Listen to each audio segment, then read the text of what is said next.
You know, what is it about the roads? They're everywhere. We often use them as a metaphor, such as the road we're traveling on or the path we're on. Sometimes we take a road that ends up in a dead end. Do we stay there? No. A person in his right mind will make a U-turn, get back on the right road, and continue his journey. The road, a life's metaphor.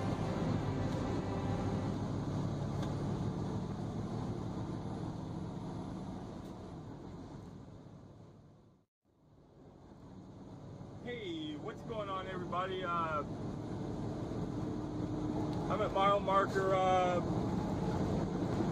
approximately I think around 175 or so. Let's see what the sign says. 179, about 50 miles from Des Moines. I'm heading west on Highway 80.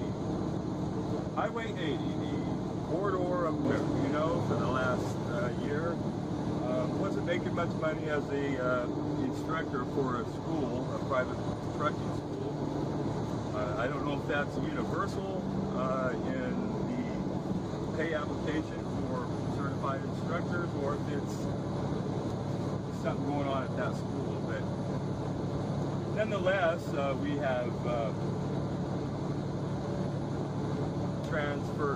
we have moved on, haven't we? So we're driving a truck again for a very good company. And what we have coming up here is a huge wind turbine. That's just half of the leg, or the half of the turbine.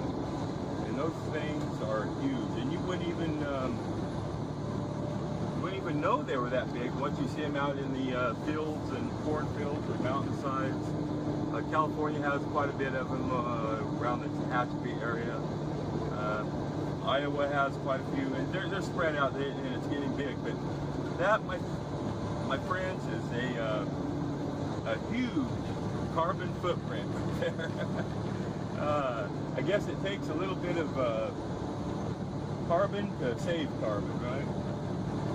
But that thing is monstrous, and that is crazy big. Any of you drivers out there would like to haul some of that stuff? I know I would like to give it a try. I have not hauled oversized loads, not that huge, but I have hauled wide loads and things like that. That's specialized carrying, what they call that, specialized trucking. But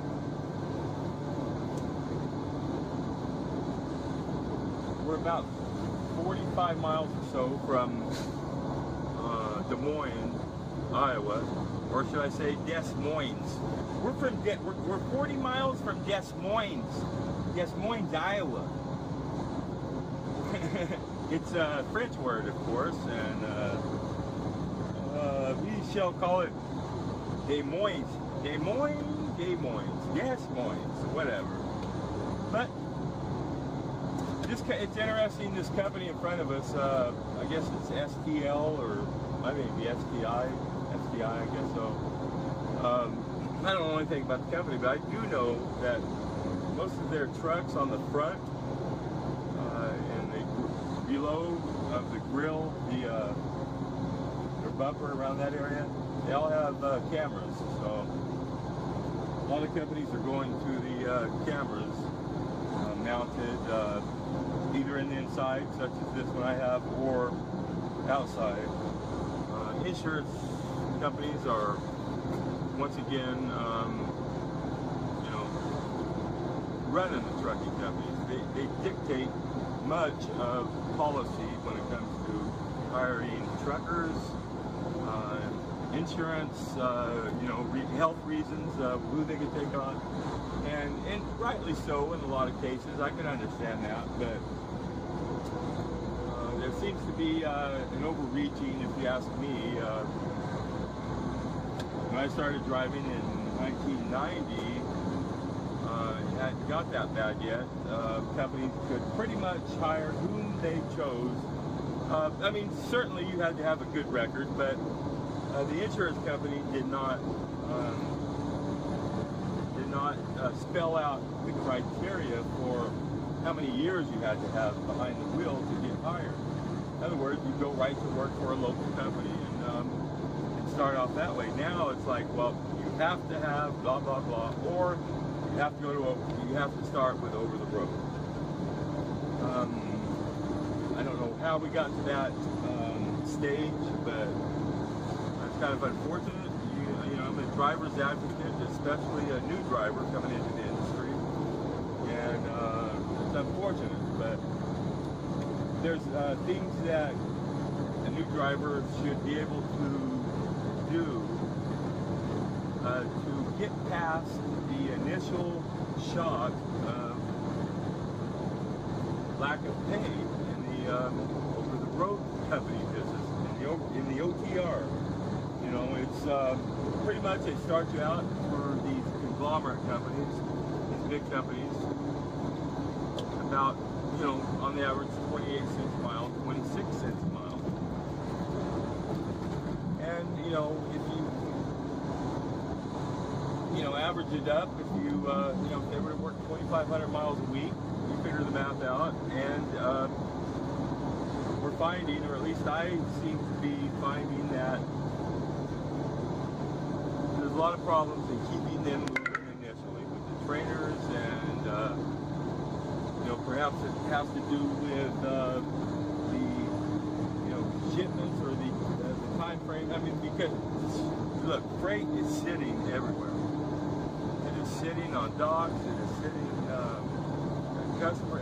It's just it's a mess because of the, you know, the driver shortage, the so-called driver shortage problem. I don't think there should be a driver shortage problem. If you were to take care of your drivers, pay them a good hourly rate, then they would stay. I mean, it's pretty much that cut and dry. If they feel like they're being, you know,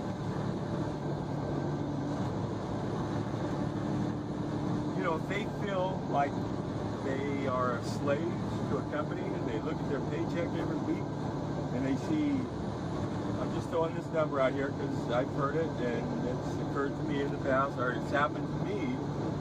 What is this? $220? Ooh, this check is $175. Well, and they were out there for what, 70 hours a week? How can that be?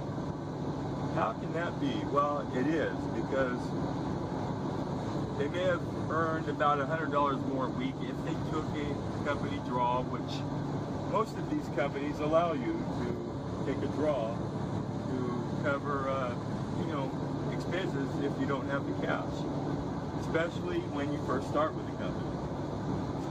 So you take that $100 off of a check where you only work, say, 2,200 miles in that week, or even less, because of the way they turn the time in. If you did not get a load delivered on the deadline, each company varies as to when, you know, it's Friday night by midnight, Sunday, it could be any time, but if you have a load and you deliver it, you don't make the mail on time, let's say, no, you gotta wait till the next pay period to get that money. So therefore, you could have a very small check, but the next one would be a little larger if you ran another load and got it delivered on time. So you would have, you know, but it's just the way it is.